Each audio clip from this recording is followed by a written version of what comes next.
नाज़रीन मोहतरम, मैंने 32 साल सहाफ़ती कैरियर में इस मुल्क में हुकूमतें बदलती देखी, इक़्तिदार आता जाता देखा, लेकिन जितना जुल्म मैंने इस दौर में देखा है मौजूदा हुकूमत में, इमरान खान की हुकूमत में, मैंने आज तक इतना जुल्म, इतनी लॉलेसनेस और इतनी, मैंने आप कह लें कि मैंने इतनी डिटाई नहीं देखी सरकारी अदारों में जितनी इस मरतबा देखने को मिल रही है। आज मैं बात करना चाहता हूँ एम कैट पे, जो शहबाज शरीफ साहब लागू करके गए थे। ये जितने भी अकाबरीन हैं ना, सियासी हुक्मरान, ये जितने भी लोग, ये अपनी नालायक औलाद का बदला पूरी कौम से लिया था। नवाज शरीफ ने भी और शहबाज शरीफ ने भी। इन्होंने पंजाब में ये किया, एंट्री टेस्ट का एक शोशा छोड़ा और उस एंट्री टेस्ट को बग़ैर किसी तैयारी के लागू कर दिया। और नाज़रीन कराम, ये जो थर्ड पार्टी का कंसेप्ट है ना, कि इम्तहान कौन ले रहा है, थर्ड पार्टी, और थर्ड पार्टी को लिस्टें कौन देते हैं, ये खुद ही देते हैं जी, उन्होंने टेस्ट लिया जी, हमारी जिम्मेदारी नहीं। जितनी इंस्टीट्यूशनल करप्शन इस वक्त हो रही है, मैं कानों को हाथ लगा कर कहता हूँ कि मैंने आज से पहले इस तरह की सूरत नहीं देखी। अब आप गौर फरमाइए, 29 तारीख को, 29 सितंबर को एक लाहौर की बरकत मार्केट के करीब एक मार्की है, यानी शादी हार, उसमें बच्चे, टॉपर बच्चे इम्तहान देने के लिए जमा है एंट्री टेस्ट का, एम कैट का। अब ये हुकूमती एक ज़ैली अदारा है, वो ले रहा है टेस्ट। पहले इसकी फ़ीस 1500 थी, अब अचानक 6000 कर दी गई। पहले ये होता था कि जो बच्चे, एक 210 सवाल है इसमें, टोटल 9000 सवाल हैं, जो इन्होंने 9000 सवाल में से वही रिपीट करके 210 सवाल ये देते रहते हैं। और जो बच्चा 9000 सवाल याद कर ले, उसका पास होना, कामयाब होना यकीन नहीं। अब बच्चों ने किए हुए थे। अब इम्तहान शुरू होता है, जो मुम्तहिन हैं निगरान उस पूरे सेंटर के, वो कमरे में आते हैं, कुछ लड़कों को, कुछ लड़कियों को उठाते हैं और उन्हें कहते हैं कि आप नकल कर रहे हैं, चीटिंग कर रहे हैं, चलें उस कमरे में। ये उसी तरह हो रहा है जैसे आज से 20-25 साल पहले इस्तिलाह थी ना काले पानी की, ओए नकल कर रहे हो, चलो उधर काले पानी में। और काला पानी एक अलहदा कमरा होता था जहाँ वो लड़के जिनके साथ डील हो जाती थी, 10-15 लड़के, वो काले पानी में बैठ जाते थे और काले पानी में उनको किताबें, नोट्स, हर चीज़ की सहूलत, इवन टीचर की सहूलत भी मौजूद होती थी और वो उनको पेपर करवाए जाते। ये काला पानी की इस्तिलाह board of intermediate Lahore, Multan, Gujranwala, ये तमाम बोर्डों में चलती रही है। और मैं बात करूँगा आज एम कैट के साथ क्या हुआ। टीचर क्लास में आता है मुमतहन और कहता है तैयारी लड़के के बच्चे करते नहीं हैं, और फिर एतराज़ात हमारे इस पे करते हैं, हमारे इम्तहानी निज़ाम पे। और फिर वो बड़बड़ाने लग गया। एक बच्चे ने जुर्रत की, उठ के खड़ा हो गया। उसने कहा, सर आप कैसे कहते हैं हम पढ़ते नहीं हैं, आपको पता है मेरे मैट्रिक में कितने नंबर थे?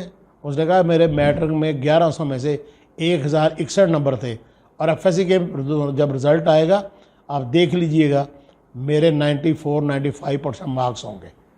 आप कैसे कह सकते हैं हमने तैयारी नहीं की? आप अपनी जो कोताहियाँ हैं वो हमारे ऊपर ना डालें। वहाँ माहौल तल्ख हो गया और टीचर जो मुमतहन थे वो जनाब तशरीफ़ ले गए। अब पेपर तकसीम किए गए।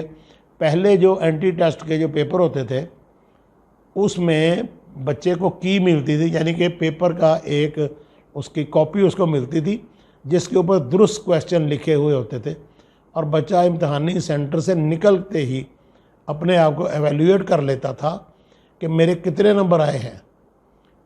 पहले एंट्री टेस्ट में ये होता था कि कोई बच्चा फेल या पास नहीं होता था, उसके नंबर आ जाते थे कि इसने इतने नंबरों में से इतने नंबर लिए हैं, 180 लिए हैं, 200 लिए हैं, 170 लिए, 150 लिए, उसी के मुताबिक मेरिट बनता था।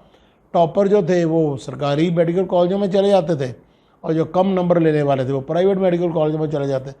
इस मरतबा इन्होंने इतना बड़ा जुल्म किया है। एक तो की नहीं दी, अब बच्चे को कोई पता नहीं है कि वो क्या पेपर दे के आया, उसके पेपर के रिज़ल्ट क्या है, और 2 घंटे बाद रिज़ल्ट अनाउंस कर रहे हैं। और सूरत हाल अब ये है कि 1030 से लेकर 1061 तक, 88 तक नंबर लेने वाले एफएससी के बच्चे, जिनके मैट्रिक में 1030 से 1088, 88 आउट ऑफ 1100, ये सारे बच्चे, इनमें अक्सरियत फ़ेल की जा रही है। मैंने अपनी ज़िंदगी में बच्चों के साथ इतना बड़ा जुल्म मैंने नहीं देखा। और ये फ़िरौन सानी हैं सारे, वो तो बच्चों के मुस्तकबिल से ज़िंदगी से खेलता था, ये बच्चों के कैरियर से खेल रहे हैं।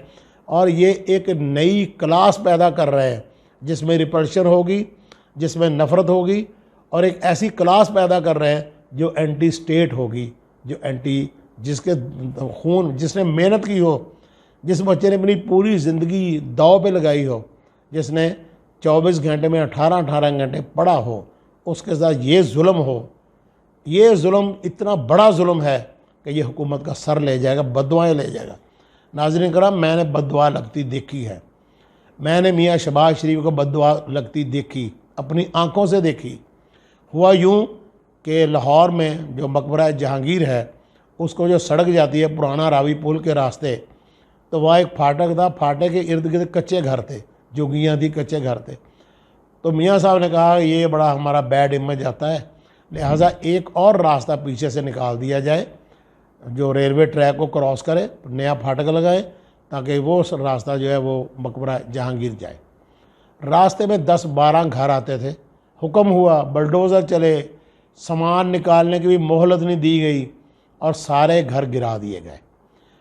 मैं उसकी रिपोर्टिंग के लिए, उसकी कवरेज के लिए वहाँ था।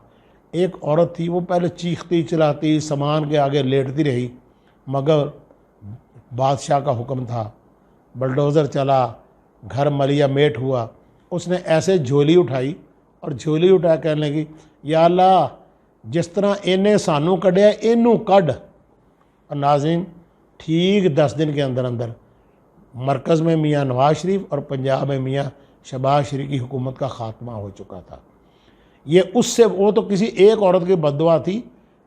इमरान खान साहब, आप हज़ारों माओं की बद्दुआएं ले रहे हैं ये मेडिकल टेस्ट के ज़रिए।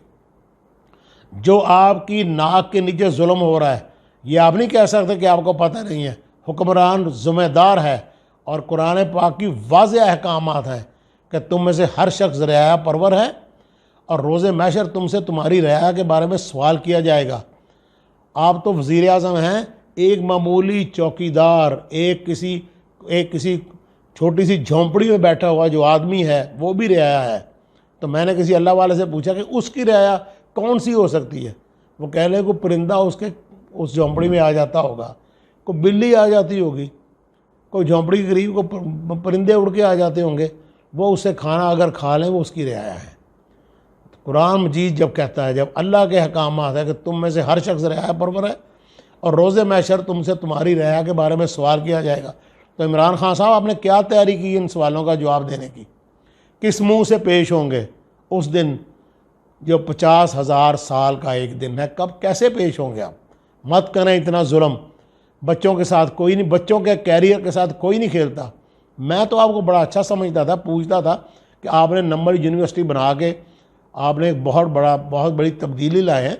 वो सारे इलेक्शन स्टंट थे। अल्लाह पाकिस्तान पे रहम करे। खुदा हाफिज़।